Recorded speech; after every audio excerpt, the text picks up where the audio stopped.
Everything will be okay. The scream. That's what started everything. It wasn't a human scream, not a bear's roar, nothing I had ever heard in my 20 years of hiking the backcountry. It was a sound that scraped against the insides of my bones, a raw, gut-wrenching cry of pure agony and despair.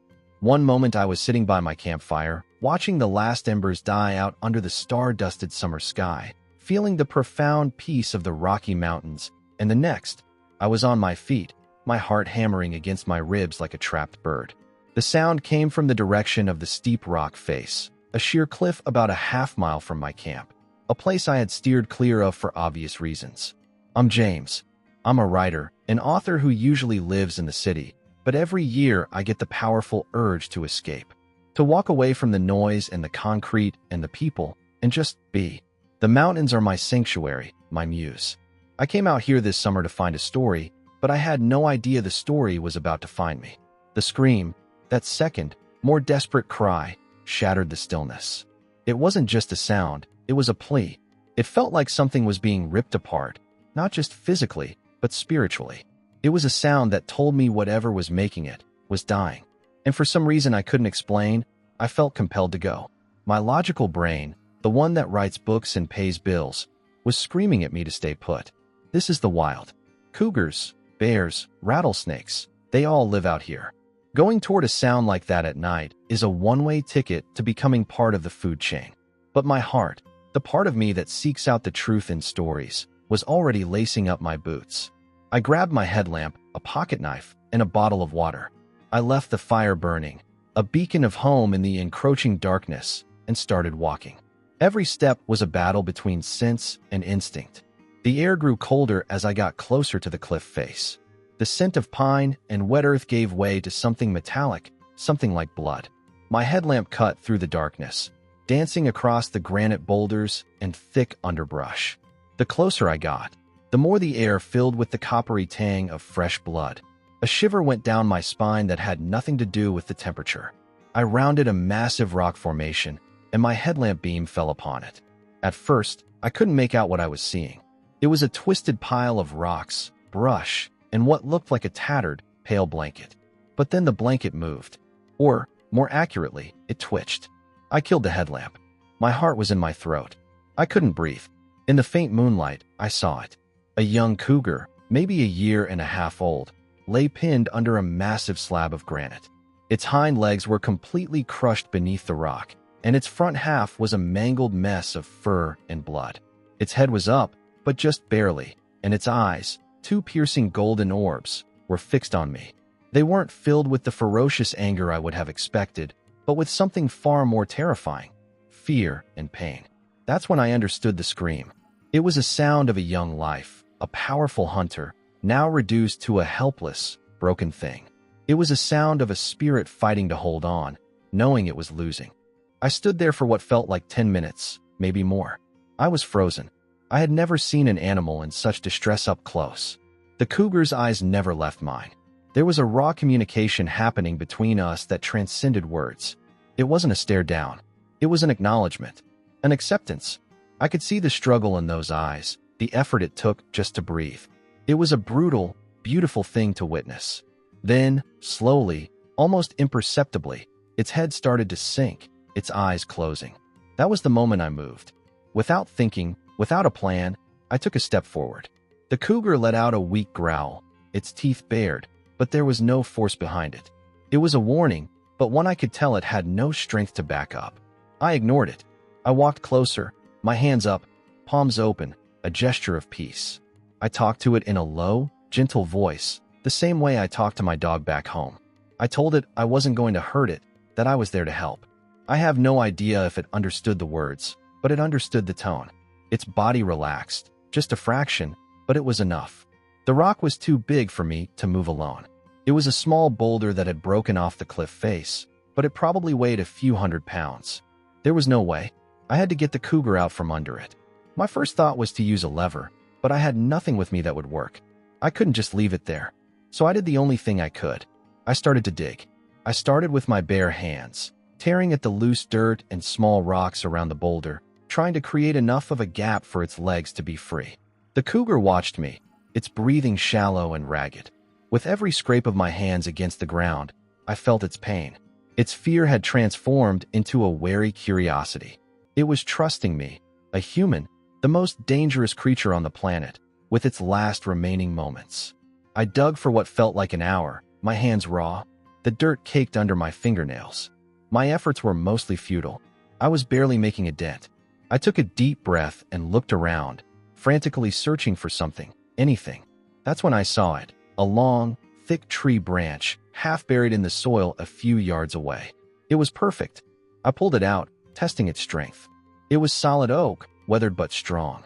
I wedged the thick end under the boulder and started to push. With every ounce of my strength, I pushed down on the lever, grunting and straining.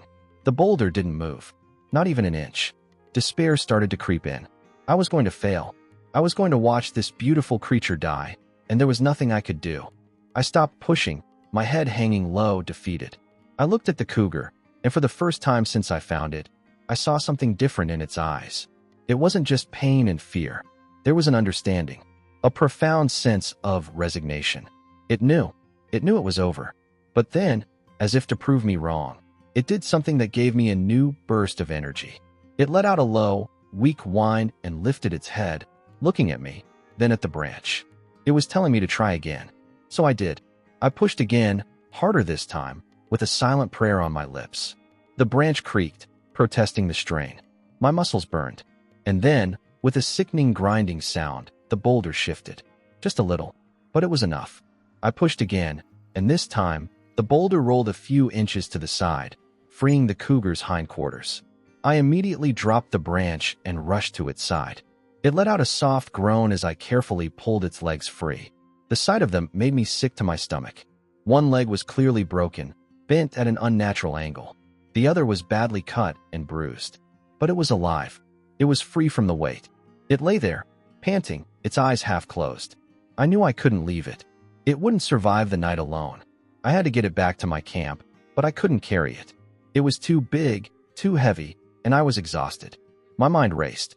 I looked around, and my eyes fell on a pile of fallen branches and some large, flat pieces of bark.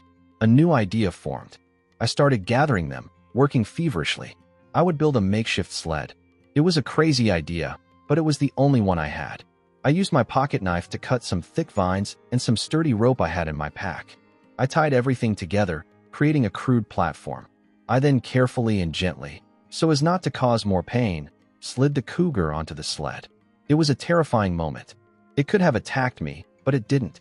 It just let me move it, its trust in me now absolute. Pulling the sled was a slow and agonizing process. The ground was uneven, covered in rocks and roots. I had to be careful not to jolt it too much. The cougar, now named Leo in my mind, was silent, a silent passenger on our long, difficult journey back to my camp. I pulled and dragged, my shoulders screaming in protest, my hands raw and blistered. The sun was starting to come up, painting the sky in soft shades of pink and orange by the time we reached the clearing where my camp was. I was exhausted, but I felt a triumph I had never experienced before. We had made it. I settled Leo on a bed of pine needles and my spare sleeping bag, making it as comfortable as I could. I gave him some water, which he lapped up greedily. For the next few days, I did nothing but take care of him. I used my first aid kit to clean and bandage his wounds. I even gave him some of my quintuna, which he ate with surprising eagerness. He was a wild animal, a majestic predator, but for those few days, he was my responsibility. And something incredible started to happen. His fear was completely gone, replaced by a gentle, almost docile trust. He would look at me with those golden eyes, not as a threat, but as a protector. The days turned into a week, and then two. He was getting better, but I knew this couldn't last. I was a human, and he was a cougar. Our worlds were not meant to cross this way. I had to get him professional help. I had to make the difficult choice to find a way to get him to a vet. And that's when I heard the sound of an engine in the distance, a sound that I hadn't heard in weeks. A vehicle. I stood up, feeling a powerful mixture of hope and fear. This was it. This was the moment that would decide everything. The sound of the engine grew louder, a low rumble that vibrated through the ground. It was an old truck, I could tell, its gears grinding as it navigated the rough, unpaved road. The cougar, Leo, lifted his head, his ears twitching. He wasn't scared, not in the way he was when I first found him, but there was an alertness in his eyes, a wildness that had been dormant for 2 weeks. I knew this was the moment. My quiet, secluded sanctuary was about to be invaded, and our secret, our fragile trust, was about to be put to the ultimate test. The truck appeared from behind a thick cluster of pines, a rusted-out Ford pickup from what looked like the 80s, its paint faded and its body dented in a dozen places. Behind the wheel was an older man, maybe in his 60s, with a face like a road map of the mountains he lived in. He had a gray beard, a worn-out flannel shirt, and a look of pure shock on his face as he saw me standing there, next to a sick cougar. He slammed on the brakes, the truck lurching to a stop with a squeal of metal. The engine died, and the sudden silence was as loud as the roar it had just made. He stared at me, then at Leo, then back at me. He was frozen, just like I was on the first night. Finally, he spoke, his voice a low, gravelly rumble. "Son, what in the Sam Hill is going on here?" I took a deep breath, trying to calm my racing heart. This was it, the moment of truth. I had to convince this stranger that I wasn't crazy, that this wasn't some kind of a hoax. I walked toward him, my hands up, a gesture of peace and honesty. I told him my name, James, and explained everything. I told him about the scream, the fall, the weeks of nursing Leo back to a semblance of health. He listened, his eyes never leaving mine, his face unreadable. When I was done, he just shook his head. "A cougar. You've been living with a cougar for 2 weeks. And you haven't been mauled. That's a story, all right. And not a believable one," he said, his voice laced with skepticism. I didn't argue. I just motioned toward Leo.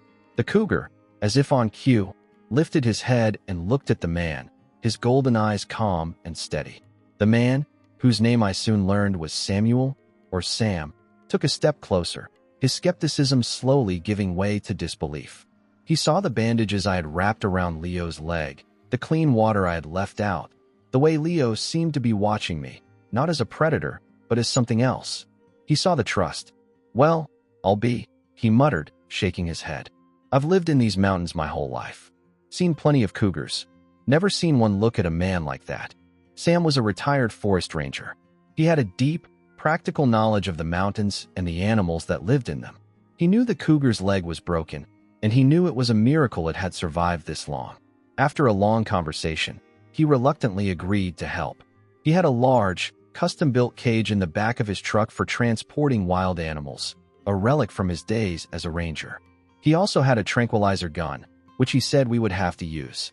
A cougar, no matter how trusting, was still a cougar. It was a risk we couldn't take. The tranquilizer was the hardest part. I didn't want to drug Leo, to betray the trust we had built. But Sam was right. We had no other choice. We carefully approached Leo, and Sam, with the skill of a man who had done this 100 times, fired a small dart into Leo's flank. It was over in a second. Leo let out a soft sound, a sigh more than a growl, and his eyes slowly closed. My heart sank. I felt like a traitor. With Leo asleep, the real work began. We had to carefully lift him and place him in the cage. He was heavier than I thought, every muscle of his powerful body a dead weight. We struggled, grunting and straining, until he was finally inside. It was a terrible sight, seeing him caged after all we had been through, but it was for his own good. I kept telling myself that. We drove for what felt like forever, the old truck rumbling and rattling down the mountain roads. Sam told me stories of his life in the woods, of the animals he had seen, the close calls he had experienced. He had a deep respect for nature, a quiet understanding of its harshness and its beauty. I listened, my mind half on his stories, half on the silent, sleeping form in the back of his truck. He was a perfect example of what it meant to live in harmony with nature, to respect it, and to know its dangers. We arrived in the small town of Pine Ridge, a tiny settlement nestled at the base of the mountains. The town was alive with the hum of summer, with tourists and locals milling about. Sam took me to the only vet in town, an old friend of his named Dr. Evelyn Carter. She was a no-nonsense woman with a kind heart and a fierce determination. She took one look at Leo and immediately got to work, her face grim with concentration. Over the next few days, I spent all my time at the clinic. I couldn't leave him. He was a part of my story now, and I was a part of his. Dr. Carter and her staff worked tirelessly. Leo's broken leg required surgery, a complicated procedure that required a specialist. Dr. Carter made some calls, and within a day, a renowned wildlife veterinarian named Dr. Miller flew in from the city. The operation was a success. For the next 2 months, I stayed in a small motel in Pine Ridge, visiting Leo every day. He was slowly recovering, his body healing, his strength returning. He was still a cougar, a wild animal, but our bond was unbreakable. He would purr when I came near, a low, rumbling sound that vibrated through his chest, a sound of contentment. He trusted me completely. The time came when Dr. Carter told me he was ready to go back. It was a moment I had been dreading, and a moment I had been waiting for. I had become so attached to him, this wild, majestic creature. But I knew this was the only way. This was not a dog, a pet. This was a wild cougar, and his home was in the mountains. We drove back up the same winding road, this time in a modern, professional wildlife transportation truck provided by the state. Sam was there, and Dr. Carter, and even Dr. Miller. We were a small, strange group, brought together by one animal. We released him at the exact spot where I had found him. The cage door opened, and Leo stepped out, stretching his powerful body, his gaze sweeping across the familiar landscape. For a moment, he paused, and he looked back at me. Those golden eyes, so full of pain and fear when I first saw them, were now full of life, of power, of wildness. He let out a soft sound, a kind of farewell, a thank you. And then, with a flick of his tail, he was gone, disappearing into the woods as if he had never been gone at all. We stood there for a long time, watching the spot where he had disappeared. A single tear rolled down my cheek, a mix of sadness and joy, a feeling of an ending and a beginning all at once. My story had found its end, and its start, right here. I spent the next year writing my book. It wasn't just a story about a cougar, but about the people who helped save it, about the unexpected bonds we form, about the choice we make to be good, even when it's hard. The book became a bestseller. I never forgot about Leo, about the time we spent together. I would go back to those mountains every summer, always looking for a flash of golden fur, a glimpse of those unforgettable eyes. I never saw him again, but I knew he was out there. And I knew that our story, the unbelievable story of a traveler and a dying cougar, was a part of the mountains now, a legend whispered on the wind.